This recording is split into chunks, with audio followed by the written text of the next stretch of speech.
కలియుగ ప్రత్యక్ష దైవం, ఏడు కొండలవాడు, శ్రీ వెంకటేశ్వర స్వామి. మనమంతా భక్తితో గోవిందా గోవిందా అని నినదిస్తాం. కాని ఈ గోవింద అనే నామం స్వామివారికి ఎలా వచ్చింది? దానికోసం స్వామివారు నిజంగా కొండ దిగి వచ్చారా? ఈ ఆసక్తికరమైన, అద్భుతమైన కథను ఇప్పుడు పూర్తిగా తెలుసుకుందాం. ఒక రోజు శ్రీ వెంకటేశ్వర స్వామి మహర్షి అగస్త్యుడి ఆశ్రమానికి వెళ్తారు. ఆ ఆశ్రమంలో ఎన్నో గోవులు ఉండటం చూసిన స్వామివారు అగస్త్య మునితో ఇలా అంటారు: నన్ను అందరూ శ్రీనివాసుడు అంటారు. మీ ఆశ్రమంలో ఎన్నో గోవులు ఉన్నాయి కదా, అందులో ఒక గోవును నాకు ఇవ్వండి. అందుకు సంతోషంగా స్పందించిన అగస్త్య ముని, స్వామీ, వేదాల ప్రకారం ధర్మపత్ని లేనిదే గోదానం చేయరాదు. కాబట్టి మీరు సతీసమేతంగా మళ్ళీ ఈ ఆశ్రమానికి రండి అని చెబుతారు.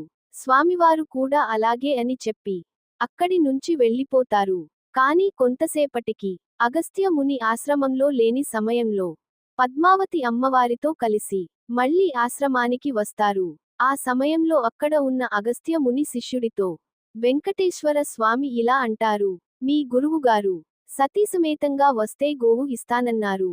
నేను అలా వచ్చాను. కాబట్టి నాకు గోవును ఇవ్వండి.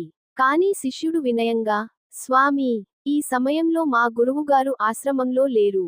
మీరు మరోసారి ఆయన ఉన్నప్పుడు రాగలరు అని కోరుతాడు.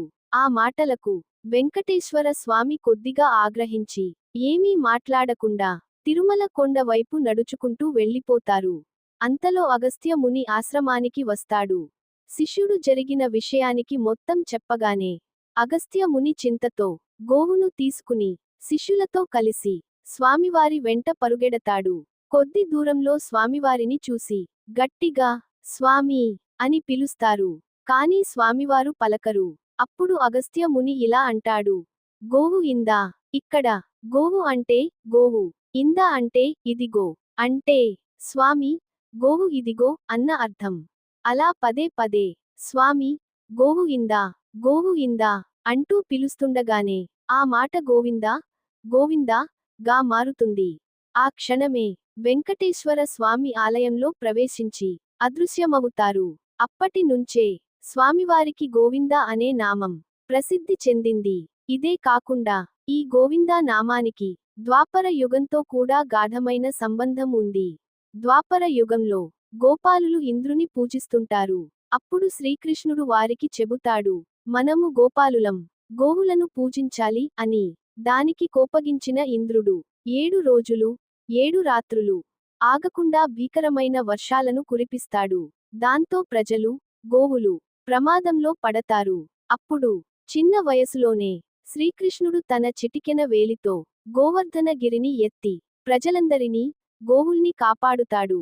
7 రోజుల తర్వాత తన గర్వం తగ్గిన ఇంద్రుడు శ్రీకృష్ణుడితో, మీరు దేవతలకు మాత్రమే కాదు, గోవులకు కూడా అధిపతి. అందుకే మీరు గోవిందా అని వరం ఇస్తాడు. అలా గోవులను కాపాడిన దైవానికి గోవింద అనే నామం వచ్చింది. అందుకే ఈ రోజు కూడా మన నోట మొదట వచ్చే నామం గోవిందా గోవిందా. ఇప్పటికీ ఈ గిరి ఉత్తరప్రదేశ్లోని మధురలో ఉంది. ఇలాంటి పురాణ కథలు, భక్తి మహిమల కోసం మా ఛానల్ను తప్పకుండా సబ్స్క్రైబ్ చేయండి.